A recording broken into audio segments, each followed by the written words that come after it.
जय श्री राम सभी भक्तों को, जय माता की। फिर एक नई वीडियो के साथ हाजिर हो गए हैं और आज की जो हमारी वीडियो है, आप सभी लोगों के लिए जैसे हम वीडियो बना ही रहे हैं, जो कमेंट हमारे तक पहुँचते हैं, तो आज का जो कमेंट है जिसमें हमारे से किसी राहुल ठाकुर नाम के व्यक्ति ने पूछा है कि गुरुजी हमें ये बताइए कि जब भी हम घर में पितरों की या कुल देवी देवताओं की पूजा करते हैं, तो हमारे साथ क्या-क्या चमत्कार हो सकते हैं या हमारे घर में क्या-क्या बदलाव होता है। तो हमारे साथ अंत तक बने रहना, तभी आपको सारी वीडियो समझ में आएगी। अगर वीडियो अच्छी लगती है तो लाइक करें, शेयर करें, कमेंट करें और अगर चैनल पे पहली बार देख रहे हैं तो चैनल को जरूर सब्सक्राइब करें और फेसबुक पे भी जरूर फॉलो कीजिए। चलिए शुरू करते हैं आज की वीडियो। जय श्री जय राम। श्री राम, जय श्री बालाजी महाराज, जय माता की।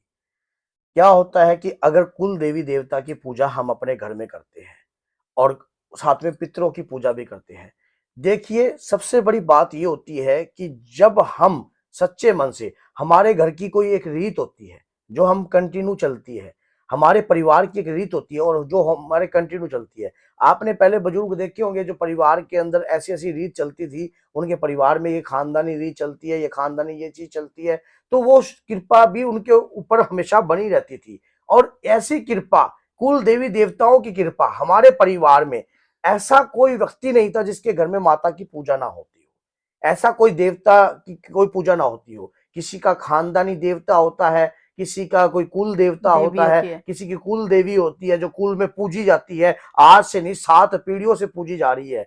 अब ऐसी कुल देवी की पूजा अगर अपने घर में बंद करते हो तो क्या होता है, अगर चालू रखते हो तो क्या होता है, ये दोनों बातें बता दूंगा मैं आपको। कुल देवी देवता की पूजा करने मात्र से ही आपके पितरों की कृपा भी आपके ऊपर प्राप्त होती है। आप पूछो कैसे?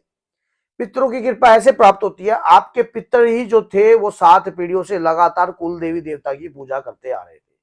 और अगर आपके पितरों की कृपा अगर आपके ऊपर से रुष्ट होगी, अब आप कहीं भी जाते हो, किसी के पास जाते हो, किसी ओझा सियाने के पास जाते हो, तो वो आपको ये कहता है कि आपके घर के अंदर आपके पितर नाराज है, आपके घर में पितृ दोष है, आपके घर के अंदर ये दोष है, पितरों की मान लो वो पूजा नहीं है, नाराज है। नाराज है पितर आपसे।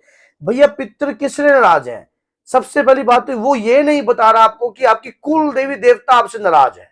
अगर कुल देवी देवता ही आपसे नाराज हो गए तो पितृ तो अपने आप ही हो गए नाराज।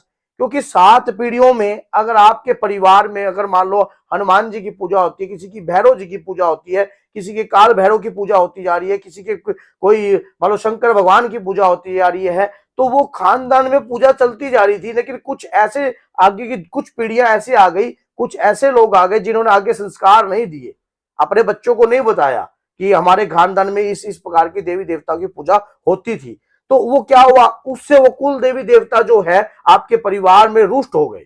और रुष्ट होने के कारण आप फिर बाद में व्यक्ति कहता है कि हम तो पीछे खानदान में खानदानी रईस थे, बहुत तगड़े रईस थे, हमारे ये चलती थी, हमारे वो चलती थी, लेकिन अब सब कुछ बिक गया। ऐसे बहुत सारे लोगों के हमारे हाँ, पास फोन होता आते है। हैं, बहुत सारे लोग ऐसे कहते भी हैं कि हाँ भाई हमारे खानदान के अंदर सुना था कि मेरी करोड़पति। इतने मानो सोना था, इतना ये था, इतना वो था, लेकिन अब वो सब कुछ जो है सब कुछ खत्म हो चुका है। क्यों? क्योंकि परिवार में पितरों की कृपा जो है आपने स्वयं बंद करी है। कुल देवी। आपकी कुल देवी देवता की पितृ मानो उनको कुल नाराज देवी कर दिया। देवता से ही पितरों की कृपा प्राप्त होगी।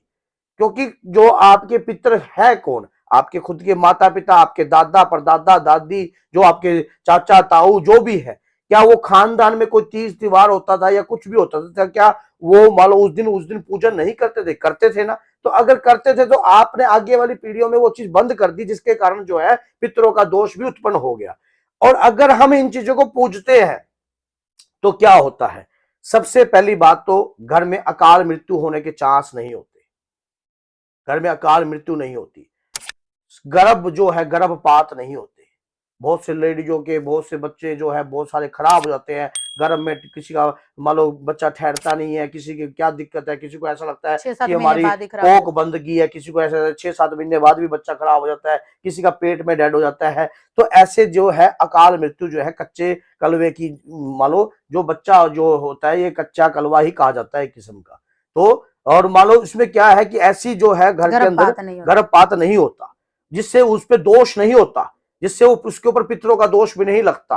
मान लो जिसके मान लो परिवार में मान लो कुल देवी देवता और पूजन। पूजन होता है, उन्हीं के माध्यम से पितरों का पूजन माना जाता है। अगर कुल देवी देवता कहां से है? आपके घर के पितृ ही तो कुल देवी देवता को पूजते थे, उन्हीं के साथ कनेक्शन है। तो उन्हीं की मानता बढ़ेगी, तो पितरों की मानता अपने आप ही होगी। अब आपने उस चीज को बंद किया तो इसके कारण आपका नुकसान हो सकता है, चालू रखते हो तो ये चीजें नहीं होती।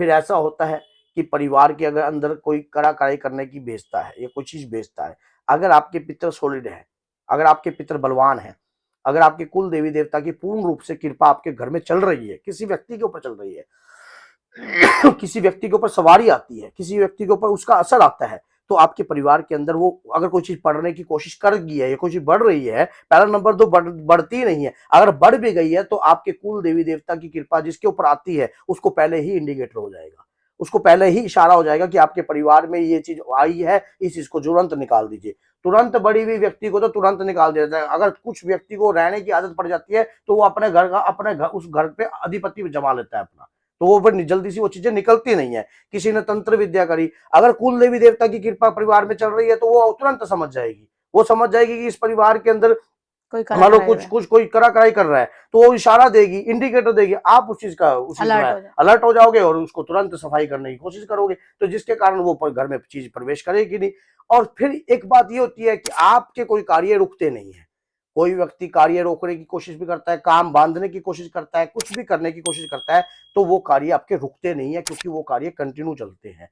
आपने जो भी खानदानी रईस है वो कंटिन्यू आज भी पूजा याचना कभी नहीं छोड़ते, आप नजर घुमा के देख लेना, वो सबसे ज्यादा इन चीजों को पूजा याचना करते हैं। मैं किसी एक पर्टिकुलर पर्सन का नाम नहीं लूंगा, आप पीछे रिसर्च करके देखो क्या बड़ा रईस है व्यक्ति, वो अपने धर्म पर अडिग नहीं है, खानदान में वो क्या कर रहा है आप देखने नहीं जा रहे वो, लेकिन कोई व्यक्ति इन चीजों को नहीं छोड़ता, खानदान में ये चीजें चलती हैं। तो उसके दौरान अगर आप ये करते हैं तो आपके बच्चों के साथ कुछ भी गलत नहीं होता। कोई व्यक्ति आपके परिवार की संतान या वो आपकी संतान नहीं है, वो उन्हीं की कृपा है, उन्हीं की खानदान में कृपा है, उनके ऊपर उनके साथ गलत कार्य होने नहीं देगी। देखिए हम जो भी वीडियो बनाते हैं उसमें कोई किताबी ज्ञान नहीं होता, ये सब बाबा की माँ की कृपा के द्वारा ही ये ज्ञान हमें प्राप्त होता है और उसी के द्वारा ही तुम्हें ये ज्ञान जो है बता दिया जाता है। तो आप इसको देखकर अपने तक सीमित मत रखिए, अधिक से अधिक शेयर कीजिए। और फिर उसके बाद क्या होता है, आपके परिवार के ऊपर धन धान्य की कमी नहीं होती, घर जब और घर में कलह नहीं रहता। अब आपने देखा होगा कि अगर मान लो आप लड़के का रिश्ता करने जा रहे हो, आपको क्या पता कि सामने वाले की लड़की के ऊपर क्या चीज है, आपको नहीं पता ना, इस बात का आपको ज्ञान नहीं है, क्योंकि आपने उस चीज को देखा ही नहीं।